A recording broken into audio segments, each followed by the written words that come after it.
ચાલુ ધોરણ 10ના તમામ બાળા વિદ્યાર્થી ભાઈ બહેનોનું જનતા વિજયની જાળિયાના આ અંગ્રેજી ક્લાસથી સ્વાગત છે. Good morning to all of you. આમ તો આજે લાઈવ ક્લાસનો લીધો તો ચાલત,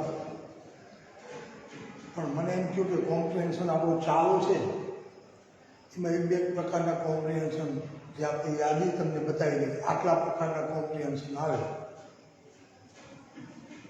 વધારાના બે કોમ્પ્રિહેન્શન તમને કરાવી દે. પછી આપણે રૂબરૂ મળશું જ્યારે ક્લાસરૂમમાં, ત્યારે પાછા આ પ્રકારના વધારે કોમ્પ્રિહેન્શન કરીશું. પણ આજે આપણે વધારે કોમ્પ્રિહેન્શન શીખીએ છીએ બાળકો. જોડાયા હોય તો ભલે, નહીંતર ગમે ત્યારે પછી વિડીયો જોજો. અત્યારે આપણે કમ્પોઝિશન વર્કમાં કોમ્પ્રિહેન્શન શીખી રહ્યા છીએ અને 9માં 10માં બેમાં કોમન મુદ્દો આવે છે એટલે બેમાં હું એક બેમાં કરાવતો ગયો. એમ કરીને આપણે કોમ્પ્રિહેન્શનના 4 ભાગ કર્યા. આજે આ તમને જો હું શીખવવા જઈ રહ્યો છું એ તમારો કોમ્પ્રિહેન્શનનો 5મો ભાગ, પાર્ટ 5. કોમ્પ્રિહેન્શન પાર્ટ 5 એટલે 9માં અને 10માં એક ધોરણને લાગુ પડે છે, બરોબર? એ બે ધોરણના બાળકોએ જોવું. આજે આપણે કરવાના છીએ અનસીન કોમ્પ્રિહેન્શન. અનસીન કોમ્પ્રિહેન્શન એટલે એવું કોમ્પ્રિહેન્શન, એવો પેસેજ પરીક્ષામાં આવે કે જે તમારાથી અજાણ્યો હોય, તમારા ટચમાં ન હોય, પાઠ્યપુસ્તકમાં ન હોય, અને કોઈ પણ જગ્યાએથી એક પેરેગ્રાફ જે તમારા માટે અજાણ્યો છે એવો એક આ પ્રકારનો પેરેગ્રાફ કોઈ પણ ચીજ વિશે કે વ્યક્તિ વિશે મૂકી દેવામાં આવે અને પછી નીચે પ્રશ્નો પૂછ્યા હોય, એના જવાબ તમારે આપવાના. પહેલાં તમને જે આવો પેરેગ્રાફ આપ્યો હોય એ પેરેગ્રાફને તમારે શાંતિથી, કાળજીથી વાંચવાનો હોય, સમજવાનો હોય. કાલે ક્યાંક આજે પાછો કહું છું કે તમે આ પેરેગ્રાફ વાંચો તો આમાં કેટલા બધા સ્પેલિંગ છે જુઓ. એ બધા સ્પેલિંગ તમને આવડવા જોઈએ તો તમને પેરેગ્રાફ છે સમજાય, અને સમજાય તો તમે નીચે આપેલા પ્રશ્નોનો જવાબ આપી શકો. હવે આવું અનસીન જે પેસેજ પૂછાય એની ઉપરની સૂચના શું હોય, આ તો મેં એટલા માટે લખ્યું કે તમને ખ્યાલ આવે કે આ કયા પ્રકારનું કોમ્પ્રિહેન્શન છે. તો અનસીન કોમ્પ્રિહેન્શન છે. હવે તમને એ સમજાવી દઉં કે આ કોમ્પ્રિહેન્શનમાં ઉપરના ભાગે સૂચના શું આવે. તો સૂચના બાળકો આવી આવે.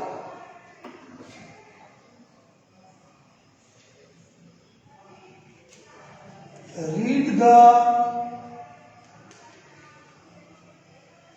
following passage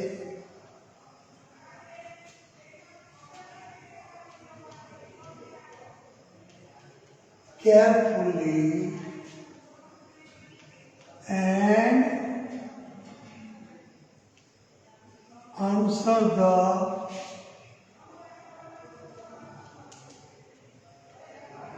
questions given below.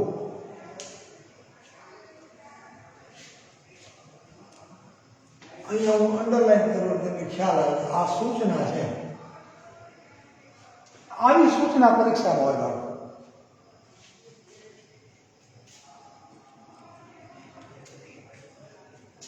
પરીક્ષામાં જ્યાં તમારે કોમ્પ્રિહેન્શન અનસીન આવે 9માં 10માં, ત્યાં સૂચના શું આપી હોય એને પણ સમજી લેવાની.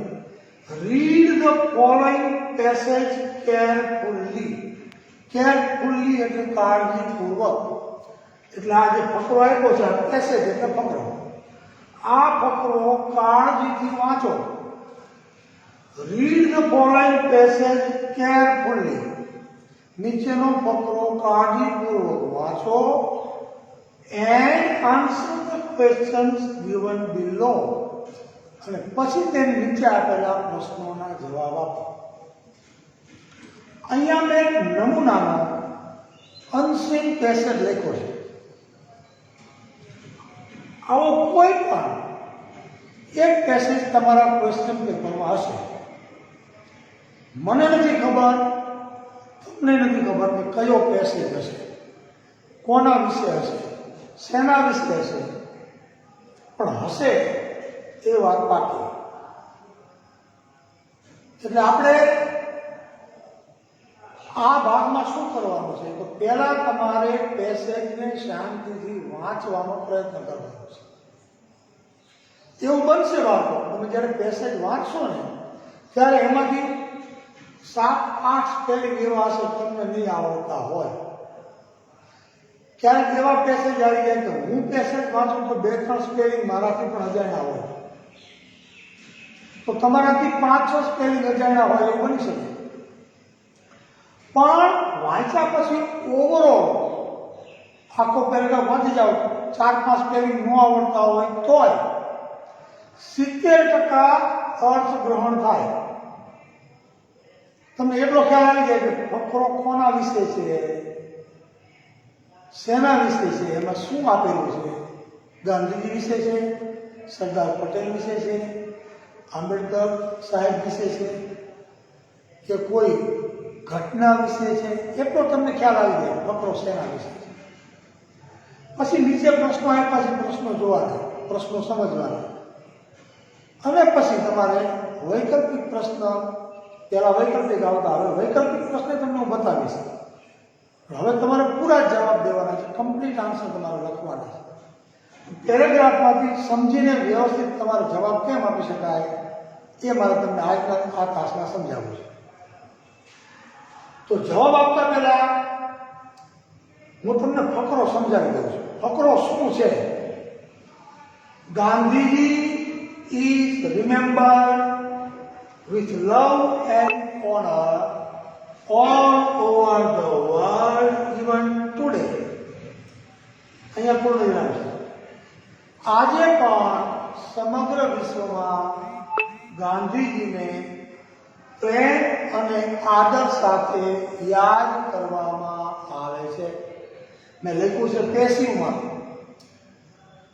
લખ્યું છે. યાદ કરવામાં આવે છે એટલે કોણ યાદ કરે? વિશ્વના લોકો. એટલે છે આ પેસિવમાં લખ્યું છે. એક્ટિવમાં ગુજરાતી કરો શું થાય? આજે પણ વિશ્વભરના લોકો ગાંધીજીને સ્નેહ અને આદરથી યાદ કરે છે. પેસિવમાં બોલો શું થાય? આજે પણ સમગ્ર વિશ્વમાં ગાંધીજીને સ્નેહ અને આદર સાથે યાદ કરાય છે. બીજું વાક્ય, he believed in truth. He believed in truth and non-violence. બે શબ્દો છે, એ બેનો અર્થ તમને આવડવા જોઈએ. ટ્રુથ એટલે સત્ય, નોન વાયોલન્સ એટલે અહિંસા. ગાંધીજી સત્ય અને અહિંસામાં માનતા.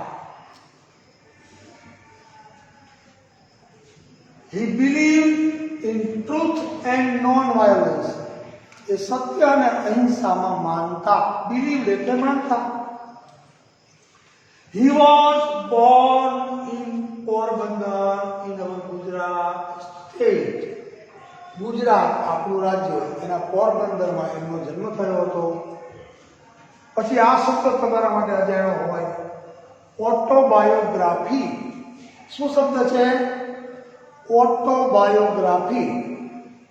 ગુજરાતીમાં કહેવાય આત્મકથા. હિઝ ઓટોબાયોગ્રાફી, એનું શું નામ હતું? એક્સપેરિમેન્ટ્સ ઓફ ટ્રુથ, એટલે સત્યના પ્રયોગો. તેમની આત્મકથા કઈ? એક્સપેરિમેન્ટ્સ ઓફ ટ્રુથ એટલે સત્યના પ્રયોગો. હેઝ બીકમ વર્લ્ડ ફેમસ એટલે વિશ્વભરમાં એમની આ આત્મકથા છે એ પ્રખ્યાત થઈ છે. ઘણી બધી ભાષાઓમાં એનું ભાષાંતર થયું છે. આગળ, હી ફોટ, આ ફાઇટનું ભૂતકાળ, he fought for the freedom of India. Freedom એટલે આઝાદી. એ ભારતની આઝાદી માટેની લડત લડ્યા. And went to jail many times. કે ભારતની આઝાદી માટેની લડત લડ્યા અને ઘણી વખત જેલમાં ગયા. He was always of opinion. Opinion એટલે અભિપ્રાય. એમનો હંમેશા આવો અભિપ્રાય હતો. He was always of opinion. એમનો હંમેશા આવો અભિપ્રાય હતો. શું? Truth is God. સત્ય એ જ પરમેશ્વર. પરમેશ્વર એ જ સત્ય. God is truth and truth is God. એવું ગાંધીજી માનતા. એમનો હંમેશા આ અભિપ્રાય હતો કે સત્ય એ જ પરમેશ્વર. He followed truth throughout his life. Throughout his life એટલે જીવનભર. એમણે જીવનભર સત્યનું આચરણ કર્યું. He followed truth throughout his life. જીવા ત્યાં સુધી, જીવન પર્યંત એમણે સત્યનું પાલન કર્યું. આ પેરેગ્રાફ, આ કોમ્પ્રિહેન્શન અત્યારે આપણે સાથે મળીને કરી રહ્યા છીએ. એટલે હું તમને ભાષાંતર કરીને આપું કે આમાં તમને ન આવડે એવા સ્પેલિંગ કયા કયા હોઈ શકે એ મેં તમને કીધા. આખો ફકરો, આખો પેસેજ એનું ભાષાંતર કરીને આપણે જોયું, આપણને ફકરો સમજાઈ ગયો. ઓકે, ચાલો પેરેગ્રાફમાં શું છે એ આપણને ખબર પડી ગઈ. ઓકે, હવે હું આ ફકરો બોર્ડ ઉપરથી સાફ કરી નાખું છું સૂચના સાથે. હવે તમને પ્રશ્નપત્ર હોય તમારું, એમાં નીચે જે પ્રશ્નો આપ્યા હોય એ પ્રશ્ન કેવા હોય અને એના જવાબ તમારે કેવી રીતે લખવાના એ સમજાવી દઉં એટલે મારું આજનું કામ છે એ સારી રીતે આપણે પૂરું કર્યું એમ કહેવાશે. હવે અહીંયા પ્રશ્ન મૂકું બાળકો, જુઓ પ્રશ્ન. હવે માની લો કે પહેલો પ્રશ્ન હું મૂકું છું. આમ પ્રશ્ન આવે, વોટ ડીડ ગાંધીજી બિલીવ. ઉપર જે પેસેજ છે નીચે આવો પ્રશ્ન પૂછો, what did Gandhiji believe. Gandhiji શું માનતા? ગાંધીજી શું માનતા એટલે ગાંધીજીનો અભિપ્રાય શું હતો, એ કેવા અભિપ્રાય સાથે ગાંધીજી જીવતા. બરોબર. આ પ્રશ્ન એવો છે કે એના પેસેજમાં તમે અલગ અલગ જગ્યાએ મેં બે વસ્તુ લખી છે. એ બે જવાબ તમે લખો તો બે જવાબ તમારા સાચા હોઈ શકે. પણ પેરેગ્રાફ આપણે વાંચો એની અંદર ગાંધીજી શું માનતા, તો ગાંધીજી શું માનતા એનો જવાબ તમે શું લખશો? આ દીદથી પ્રશ્ન પૂછ્યો છે બાળકો, એટલે સાદા ભૂતકાળમાં છે પ્રશ્ન, તો જવાબ તમારે સાદા ભૂતકાળમાં આપવો જોઈએ. તો Gandhiji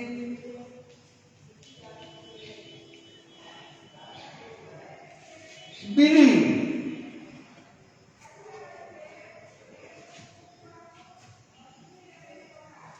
that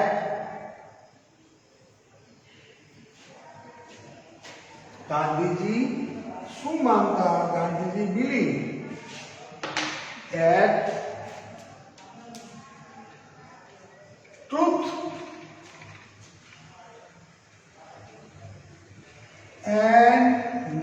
non-violence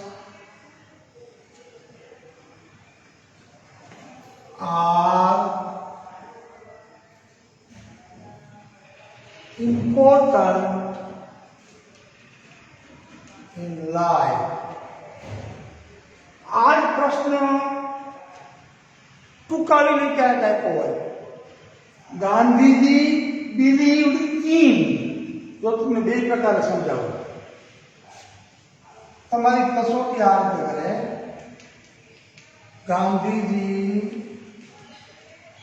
believed in આમ કરીને ઘણી વખત પ્રશ્નને છોડી દીધો હોય આવો પ્રશ્ન પણ આવે તો તમારે લાંબુ કાંઈ વિચારવાનું નથી આમાં તમારે સહેજ વિચારીને જવાબ લખવો પડે ક્યારેક એવો પ્રશ્ન મૂકે કે લોજિકલ હોય કે બાળક પોતાની બુદ્ધિથી થોડુંક ઉમેરી શકે છે કે કેમ ઘણીવાર આમ સીધો જવાબ માંગ્યો હોય ગાંધીજી બિલીવ ઇન વોટ એનો મતલબ એમ છે તો Gandhiji believe in truth and non violence તો આવી પ્રશ્ન પૂછો હોય અધૂરો છોડીને તો આ બાળકને તમને લખવો સહેલો પડે એ જ પ્રશ્ન આ રીતે પૂછી નાખે તો તમારે થોડો ઘણો પ્રોપર જવાબ દેવો પડે તમારું કશું ઉમેરીને જેમ મેં લખ્યું ગાંધીજી બિલીવ કે truth and non violence are important in life આ ગાંધીજીને એવું કહેવું છે તો ક્યારેક પ્રશ્ન આ રીતે પૂછે ક્યારેક આ પ્રશ્ન સીધી રીતે પૂછે આ બે પ્રકારે પ્રશ્ન પૂછી શકે એ તમારે ધ્યાન રાખવાનું તમારું લોજિક તમે કેટલું લગાડી શકો છો આ પહેલો પ્રશ્ન ચાલો પછી એ પેરેગ્રાફના આધારે એક બીજો પ્રશ્ન પૂછું હું તમે આ ક્રમમાં લખતા જાજો બીજો પ્રશ્ન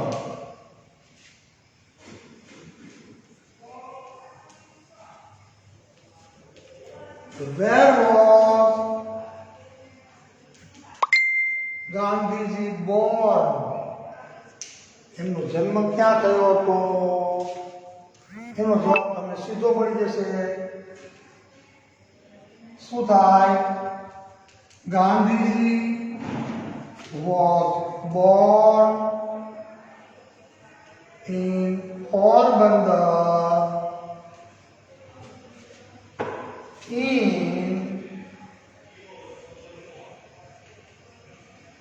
Gujarat state અથવા તો ઇન સ્ટેટ ઓફ ગુજરાત અથવા તો ઇન અવર સ્ટેટ ગુજરાત આટલો જવાબ લખો એટલે તમને ગુણ મળી જાય આ બીજો પ્રશ્ન થયો હવે ત્રીજો પ્રશ્ન લખો છો બરોબર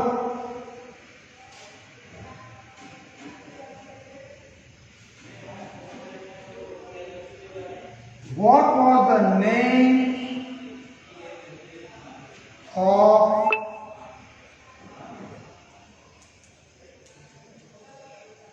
Gandhiji's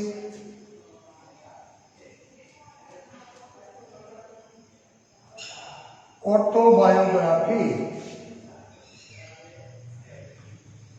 ગાંધીજીની આત્મકથાનું નામ શું હતું What was the name of Gandhiji's autobiography? તો જવાબની શરૂઆત ક્યાં કરવાની ધી નેમથી તો લખવાનું The name of Gandhiji's autobiography was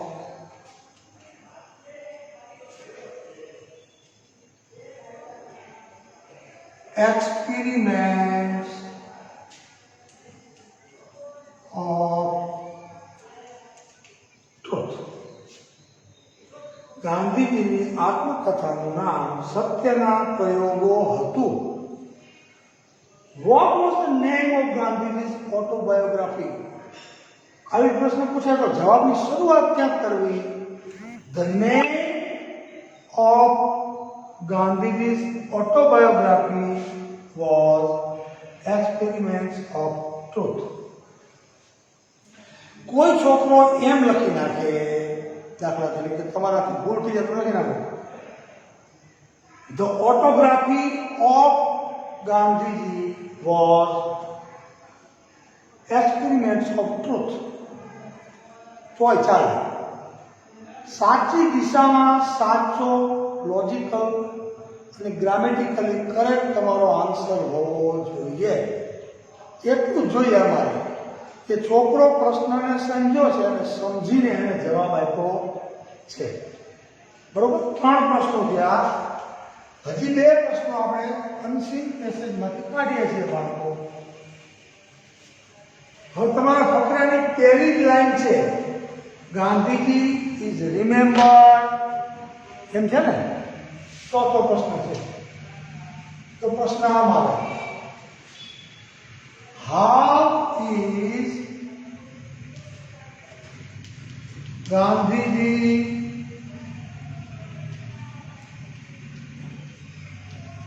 remembered? How is Gandhiji remembered? આવી પ્રશ્ન આવે. ગાંધીજીને કઈ રીતે યાદ કરવામાં આવે છે? પ્રશ્ન કેટલો પૂછ્યો છે? How is Gandhiji remembered? In the world એમ નથી, મેં પ્રશ્નમાં in the world લીધું નથી. તો આ દ્વારા તમારી કસોટી કરવામાં આવે કે પ્રશ્ન જેટલો પૂછ્યો હોય ને એટલો જવાબ દેવાનો. આનો પરફેક્ટ જવાબ શું થાય ખબર છે? આમ થાય, Gandhiji is remembered with love and honor. સમજાય મારી વાત? પ્રશ્ન એમ પૂછ્યો કે how is Gandhiji રિમેમ્બર્ડ all over the world, સમગ્ર વિશ્વમાં. પણ મેં પ્રશ્નમાં પ્રશ્ન પૂછનારે ઓલ ઓવર ધ વર્લ્ડ ન લીધું હોય. છોકરા શું કરે ખબર છે? ફકરામ જોવે અને ઓલ ઓવર ધ વર્લ્ડ લખી નાખે તો એક ગુણ તો મળે, પણ એનો મતલબ એમ થાય કે એક્ઝેક્ટ પ્રશ્ન એનો એક્ઝેક્ટ જવાબ આપણને ખબર. પ્રશ્ન એટલો પૂછ્યો ગાંધીજીને કઈ રીતે યાદ કરવામાં આવે છે? How is Gandhiji remembered? તો એનો પરફેક્ટ જવાબ બાળકો આટલો થાય, Gandhiji is remembered with love and honour. આમાં તમારે ઓલ ઓવર ધ વર્લ્ડ ઉમેરવાની જરૂર નથી. પરફેક્ટ જવાબ, પરફેક્ટ અન્ડરસ્ટેન્ડિંગ, પરફેક્ટ કોમ્પ્રિહેન્શન કોને કહેવાય? જે બાળક આટલો જ જવાબ લખે, જેટલો પ્રશ્નમાં માંગ્યો છે એટલો જ જવાબ તમે લખો, એ તમારો પરફેક્ટ આન્સર કહેવાય. હવે 5મો પ્રશ્ન મૂકું છું. 5મા પ્રશ્નમાં હું આ રીતે લખું છું, what did Gandhiji follow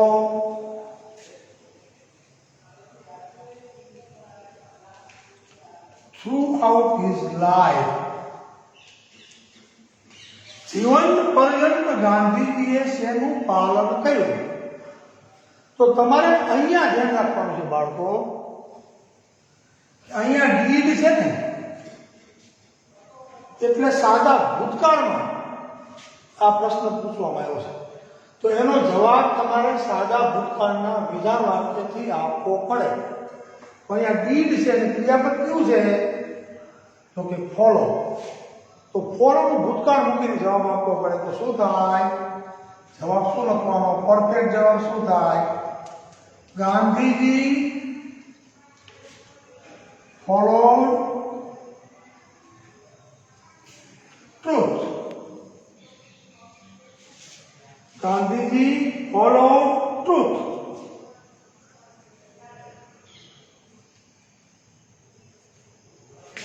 Throughout his life. What did Gandhiji follow throughout his life? ગાંધીજીએ જીવન પર્યંત શેનું પાલન કર્યું? તો ગાંધીજી ફોલોડ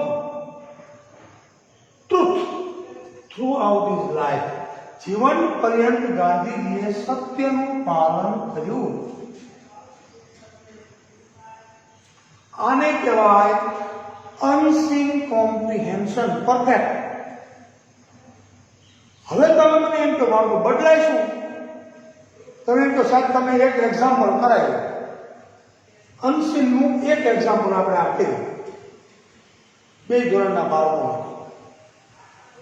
તો આમાંથી તમારે શું ગ્રહણ કરવાનું એનો કોન્સેપ્ટ. અનસીન કોમ્પ્રિહેન્શન કોને કહેવાય એનો કોન્સેપ્ટ તમારા મગજમાં એક આવી જવો જોઈએ. પહેલી વાત.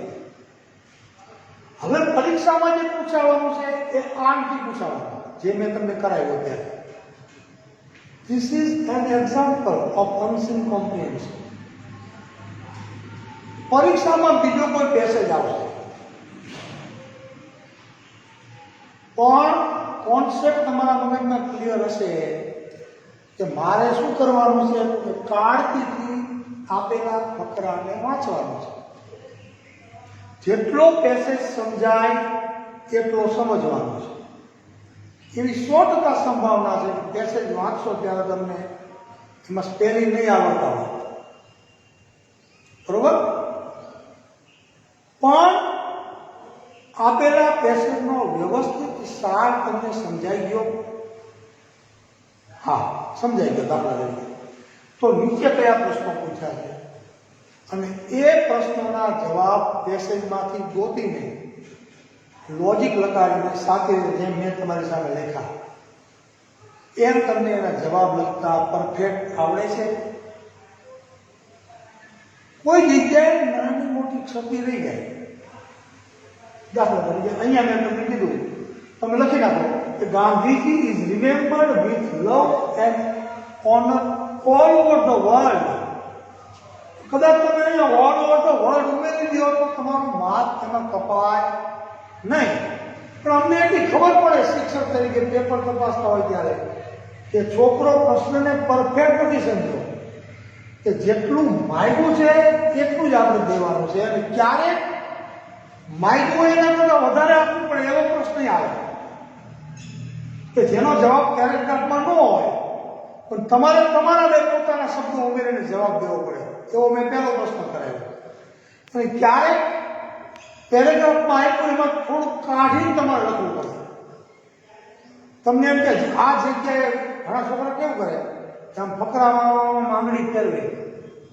હા, અહીંયા ટ્રુથ એન્ડ નોન વાયોલન્સ લખ્યું છે, આ જવાબ હોય, આટલામાં ક્યાંક છે એમ માની હનુમાનજીનું નામ લઈ અને એટલો ભાગ લખી નાખે. સાચો લખ્યો હોય તો અમે માર્ક આપી દઈએ, પણ તમારું કોમ્પ્રિહેન્શન કેટલું છે, અર્થગ્રહણ કેટલું, તમે કેટલો અર્થને સમજ્યા છો, પ્રશ્નને કેટલો સમજ્યા છો એ ખબર પડી જાય. એટલે અનસીન કોમ્પ્રિહેન્શનમાં તમારું સાચું રીડિંગ સ્કિલ છે ને, તમારી રીડિંગ અને તમારું અન્ડરસ્ટેન્ડિંગ એ બેની કસોટી થાય. એટલે આ બાળકો અનસીન કોમ્પ્રિહેન્શનનું એક સારું એવું એક્ઝામ્પલ મેં તમને કરાવ્યું. રૂબરૂ મળીએ ત્યારે આવા વધારે અનસીન કોમ્પ્રિહેન્શન આપણે શીખશું. પછી તમને જ્યાં જ્યાં પ્રોબ્લેમ હશે એનું સોલ્યુશન લાવશું. આપણે સાથે મળીને મથશું. સોમવારે રૂબરૂ મળીએ છીએ. આજના આ તાસમાં અનસીન કોમ્પ્રિહેન્શનના પાર્ટ 5 સાથે અટકું છું. સોમવારે બધા મળીએ છીએ. તાજા થઈને આવી જાઓ, ભણાવવાનું શરૂ કરી દઈએ. આવજો બધા.